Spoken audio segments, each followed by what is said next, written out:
The rocket builder transformed the small Mormon town, providing steady jobs and an influx of government funds. Employees were almost exclusively native Utahns, which is what we're finding out about the FBI too, guys. You know, it's like every we knew that they were recruiting significantly from BYU, but I'm starting to think, I thought it was like 60%. I'm starting to think it's like 99%, guys.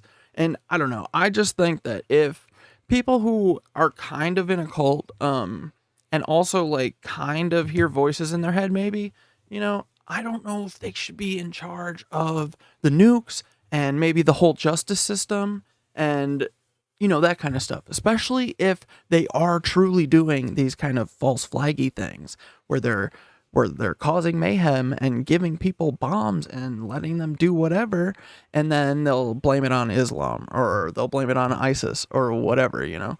Like, so I really don't want any fundamentalists kind of doing anything in my government. So, yeah. Okay. And then what else? There's even more connections. We got immediately after the disaster, Morton Thiokol and Brigham City circled the wagons. Mayor Peter C. Knudsen moaned to the press, "We had 24 successful launches and nobody noticed." This dude whined about people complaining about the Challenger blowing up, and now guess what? He represents the 17th district in the Utah State Senate. I bet he is Mormon. And he said that the people who were criticizing Morton Thiokol were constituting anti-Mormon rhetoric. Come on, brother. But 80% of the residents are Mormon. You're hard pressed to find more dedicated people than they have here. I'm not saying they aren't good people elsewhere, but there is a good work ethic here that's hard to duplicate. They are, number one, family people. Next, they are dedicated to their work. We are not dealing with a bunch of 9-to-5 schlocks who forget the job when they go home. Hey, don't worry, dude. NASA gave Morton Thiokol a $10 million contract or $1 million fine, but also turned around and gave them a $75 million contract after the Challenger. The company split up, with Thiokol taking the spaceflight contracts. They continued to build SRBs for the space shuttle and still build stuff for NASA, along with rocket motors for missiles, ICBMs, and other weapons. Key examples of their products are on display in the park. So, yeah, you know, we got rid of those pesky reusable, spaceships, and we kept those ICBMs and SRBs or whatever, these rocket boosters that are not reusable. But yeah, so let's take a look. What do we got here?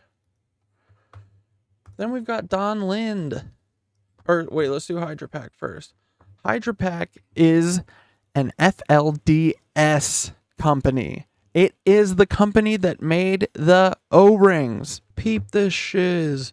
Okay, so Hydra Pack, so they're the FLDS guys, right? The Fundamentalist Church of Latter-day Saints also have their money-making enterprises. This is the polygamous outfit run by Warren Jeffs with so many wives and so many babies getting made. The FLDS has a captive labor pool, i.e. slave labor. The FLD run their enterprises. You probably run into an FLDS business if you live out there. You just didn't know it. Dude, I'm saying, bro, we're going to be finding out a whole lot of people are Mormon this year. A whole lot. All your favorite YouTubies, dude. Do most of the YouTubers that you watch have, like, do people who say that they're Catholic and stuff, do they have, like, family trees that are, like, bananas, you know, where they have, like, 5,000 siblings and stuff, and like, you know, stuff like that? I don't know. I'm just wondering, but yeah. So anyway, so one of the businesses is Hydra Pack. The company was founded by Warren Jeffs and run by Wallace Jeffs. If you've seen the documentary Keep Sweet, Pray and Obey, Wallace is in it. He's since left the FLDS and joined the mainline LDS. Okay, do you understand that? He's a normal LDS now. He's not a fundamentalist. He just believed previously that, you know, he should be able to marry 12-year-olds and have 100, 12-year-old wives. But back in the 80s, this company was awarded the sole contract to build the O-rings that would go in space shuttles. A fundamentalist cult leader He won the sole contract for the thing that failed, and nothing happened from it. The FLDS would have their adherents build the O-rings and then ship them off to Morton Thiokol. Immediately after the Challenger explosion, an FBI investigation revealed that some of the O-rings had been sabotaged at the Hydropac plant before being delivered to Morton Thiokol. Both companies denied that the sabotage O-rings had never made it into the SRBs, but Morton Thiokol employees told investigators that they had seen the sabotage O-rings being loaded into the boosters. NASA had nothing to say about that. Morton Thiokol's lax safety culture doesn't exactly instill confidence that Challenger wasn't using the sabotaged O-rings.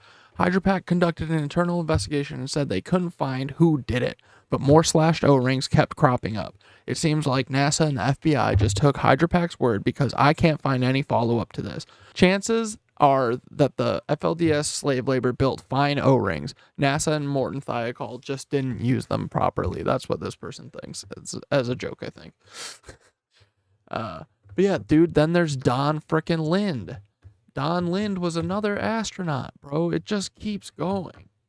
But when Lind joined NASA was investigating sending trained scientists to the moon. The first few flights have been done by military pilots, but for upcoming J-type missions, NASA wanted to focus on science. They souped up the lunar lander and gave it a sweet lunar rover to let the new scientist astronauts cruise around the moon's surface. And then this is where Don Lind gets really dickish. After Challenger landed, Lind was talking to the engineers at Morton Thiokol. They told him that the O-rings at the mission had almost failed. This is before it blew up. This is one of the times that the O-rings failed. You came within 0.3 of a second of dying. He said, we thought that was significant in our family. I painted a picture of our liftoff. Our son was and is the photo editor of the Daily Universe, which is the student newspaper at Brigham Young University. I had gotten him press credentials, and he took some really professional type pictures of our liftoff. So I painted a picture of our liftoff, the steam rolling up in exactly the right pattern and everything. Then I painted 2 great celestial hands supporting the shuttle. So, yeah, so God helped him, and that's why he didn't die, but the other people, they weren't Mormon. Lind believes that a priesthood blessing he received before his flight protected him and his crew from a similar fate as they hurtled through the Earth's atmosphere on board that very rough space shuttle. Full of faith and gratitude for the Lord's protection, Lind said, we weren't more righteous or more deserving of the Lord's help. Those of the Challenger were good people, but it had been promised us. This is like Zion had been promised us. I'm sorry, I know it's bad, but we were promised a strictly white America and a white Middle East by our book that was written by who knows, because we don't have records and anyone could have sabotaged it and done whatever. But also, maybe when you read the book and it's saying to do bad things, maybe it's a test. Maybe it's a test to see if you would do those things. And since they're doing it, I think that they're going to fail this test, you know? So maybe they should actually read their book and like think about, you know, the bigger things like being kind to your neighbor and stuff like that. I mean, that probably isn't even in the Book of Mormon. It's probably just like, yeah, collect as many wives as possible. Like, guys, it's a cult. It is. It's a cult. Don Lind was given the honor of speaking at the 1985 General Conference, one of the few non-general authorities in Mormon history to do so. He awkwardly recounted discreetly taking the sacrament in space and told the young men that he was only able to pass the astronaut physicals because he obeyed the word of wisdom dietary restrictions. It's a cult. It's a control cult. That's what it is. Lind also told NASA officials this during his oral history. You might be thinking, wait, but most astronauts didn't obey this, and they all became astronauts, and Don Lind was always back up to them. Well, yeah. Anyway, yeah, there's a whole lot of secret Mormons, guys. They have so much money. Oh, wait, no. And also, let's watch Sharon McAuliffe, because we did our own investigation, you know. We see, I know these photos don't look exactly like her, but we know that the Mormons use, and the CIA uses, plastic surgery like crazy. But, so anyway, we got her voice anyway, so we don't need anything else, right? Let's do this. Look at this.